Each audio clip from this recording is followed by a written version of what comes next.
శ్రీరాముడు సీత స్వయంవరానికి వచ్చినప్పుడు ఆయనకు బెల్లం పానకం ఇచ్చారని చెప్తారు. అప్పటి నుండి శ్రీరామనవమికి పానకం వడపప్పు నైవేద్యంగా పెట్టడం మన సాంప్రదాయంగా చేసుకున్నాం. వీటి వల్ల మనకు చాలా ఉపయోగాలు ఉన్నాయి. బెల్లం పానకంలో కలిపే మిరియాల పొడి, యాలకుల పొడి గొంతు సంబంధిత వ్యాధులను ఉపశమనం కలిగిస్తాయి.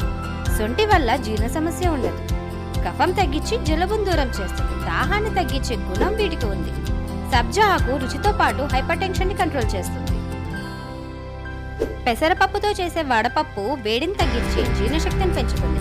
పెసర్లలో ఐరన్ ఎక్కువగా ఉండటం వల్ల రక్తహీనతను తగ్గిస్తుంది. కొబ్బరిలో వ్యాధి నిరోధక శక్తి ఉంటుంది. ఫంగల్, బ్యాక్టీరియల్ ఇన్ఫెక్షన్స్ ని తట్టుకునే శక్తి బాగా ఉంటుంది. దోసకాయ బీపీని రెగ్యులేట్ చేస్తుంది. మామిడికాయలో డైటరీ ఫైబర్, మినరల్స్ ఉంటాయి. క్యారెట్లో మినరల్స్, వైటమిన్స్ పుష్కలంగా ఉన్నాయి. దీనివల్ల రక్తపోటు తగ్గుతుంది.